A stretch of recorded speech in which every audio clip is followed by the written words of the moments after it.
আসসালামু আলাইকুম। আমি Farhaduddin Ahmed B advocate, appellate division, supreme court of Bangladesh. স্বাগত জানাচ্ছি আপনাদেরকে কাস্টমস অ্যাক্ট নিয়ে আলোচনার ধারাবাহিক 11তম পর্বে। আপনি কি কাস্টম সংক্রান্ত ব্যবসায় জড়িত বা গ্যারান্টি দিতে হয় কেন, কখন দিতে হয়, কে দিতে পারে, এসব প্রশ্নের উত্তর খুঁজছেন?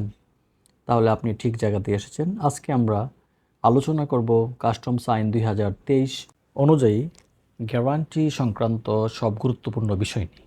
চলুন আমরা তাহলে মূল আলোচনায় চলে যাই। পুরো আলোচনাটি শুনলে আশা করি আপনাদের গ্যারান্টি সংক্রান্ত বিষয়গুলো পরিষ্কার হয়ে যাবে। গ্যারান্টি কবে দিতে হয় এবং এর প্রকারভেদ। সেকশন 41 অনুযায়ী গ্যারান্টি দিতে হয় যখন শুল্ক, কর বা অন্যান্য চার্জ প্রাথমিকভাবে না দিয়ে পরবর্তীতে দেওয়ার নিশ্চয়তা দিতে হয়। গ্যারান্টি আসলে 3 ধরনের হয়: নগদ টাকা বা বোর্ড কর্তৃক স্বীকৃত সমপরিমাণ অর্থ জমা, আরেকটি হচ্ছে ব্যাংক গ্যারান্টি, আরেকটি হচ্ছে বন্ড বা অঙ্গীকারনামা।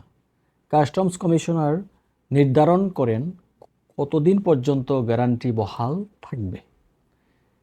আর আরেকটি বিষয় যে কে গ্যারান্টি দিতে পারবে, এই সম্পর্কে সেকশন 42-তে বলা আছে যে তৃতীয় কোনো ব্যক্তি যিনি বাংলাদেশে প্রতিষ্ঠিত এবং বোর্ড কর্তৃক অনুমোদিত গ্যারান্টিদাতা হতে পারবেন। এখানে বলা আছে যে তৃতীয় কোনো ব্যক্তি যিনি বাংলাদেশে প্রতিষ্ঠিত আছেন এবং বোর্ড কর্তৃক অনুমোদিত, উনিও কিন্তু গ্যারান্টিদাতা হতে পারবেন। গ্যারান্টিদাতা যৌথভাবে এবং আলাদাভাবে দায়ী হবেন। যদি বোর্ড মনে করে গ্যারান্টি যথেষ্ট নয়, তাহলে তার গ্যারান্টি গ্রহণ করতে অস্বীকৃতি জানাতে পারে। সমন্বিত গ্যারান্টি কাকে এবং কখন দেওয়া যাবে। সেকশন 43 অনুযায়ী কিন্তু যারা নিয়মিত কাস্টমস পদ্ধতি অনুসরণ করেন এবং রেকর্ড ভালো, তাদের অনুরোধে সমন্বিত গ্যারান্টি অনুমোদন করা হয়। প্রিয় দর্শক, এখানে কিছু শর্ত রয়েছে। সেই শর্তগুলো হচ্ছে যে বাংলাদেশে প্রতিষ্ঠিত হতে হবে আর ভালো রেকর্ড থাকতে হবে তাদের, যেমন বাধ্যবাধকতা পালনের সক্ষমতা থাকতে হবে। যদি আমরা এটা বলি যে গ্যারান্টির পর্যায় নির্ধারণ আসলে কিভাবে হয়, এটা আমাদের একটু জেনে নেওয়া দরকার।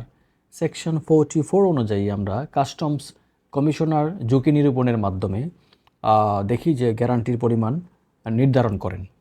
মূল্যায়নের বিষয়গুলো কি কি আসলে: শুল্ক পরিশোধের রেকর্ড, আইনি প্রতিপালন, অ্যাকচুয়ালি বন্ডের পূর্ব ইতিহাস, তদারকির মাত্রা ইত্যাদি।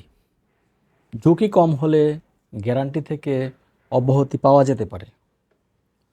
আর কখন অতিরিক্ত গ্যারান্টি দিতে হয় সেটা আমাদের একটু জেনে নেওয়া প্রয়োজন। প্রিয় দর্শক, সেকশন 45 অনুসারে যদি কমিশনার মনে করেন যে পূর্বের গ্যারান্টি যথেষ্ট নয়, তাহলে নতুন বা অতিরিক্ত গ্যারান্টি অবশ্যই দিতে হবে। আরেকটি বিষয় না বললেই নয়, এটি প্রতিস্থাপন গ্যারান্টিও হিসাবেও কিন্তু হতে পারে। আর প্রিয় দর্শক, আপনারা জানেন যে গ্যারান্টি অবমুক্তি ও চার্জ বাতিল করা যায় এবং এই সংক্রান্ত যে বিধানগুলো আছে সেগুলো সেকশন 46 অনুযায়ী হতে হবে। যখন সব দায় নিষ্পত্তি হয় তখন কাস্টমস কর্তৃপক্ষ কিন্তু গ্যারান্টি অবমুক্ত করে দেন। জরিমানা এবং শর্ত যদি না মানা হয়, তাহলে গ্যারান্টির উপর আরোপিত যে চার্জ আছে সেটাও কিন্তু বাতিল হতে পারে। নগদ গ্যারান্টি হলে তা ফেরতও দেওয়া হয়। অনেক সময় আমরা দেখি যে গ্যারান্টির নিয়ম কানুন জানা না থাকলে ব্যবসায় অনেক সময় ঝুঁকি বাড়ে। এইখানে আমাদের গ্যারান্টি সংক্রান্ত কাস্টমস আইন যেটা আছে সেটা 2023-এর 6টি ধারা নিয়ে আমরা বিস্তারিত আলোচনা করেছি। আর পরবর্তীতে আমরা ধারাবাহিকভাবে অন্যান্য বিষয়গুলো নিয়ে আলোচনা করব এবং ধারাবাহিকভাবে অনেক বিষয় নিয়ে আমরা আলোচনা করি। সেই বিষয়গুলো আপনাদের দেখার জন্য আমন্ত্রণ জানাচ্ছি এবং যারা এগুলো থেকে কিছুটা হলেও উপকৃত হন তারা অবশ্যই আপনাদের শুভাকাঙ্ক্ষীদেরকে শেয়ার করে দিবেন যাতে ওনারাও সেটার উপকার পেতে পারে। ধন্যবাদ সবাইকে, ভালো থাকবেন। আসসালামু আলাইকুম।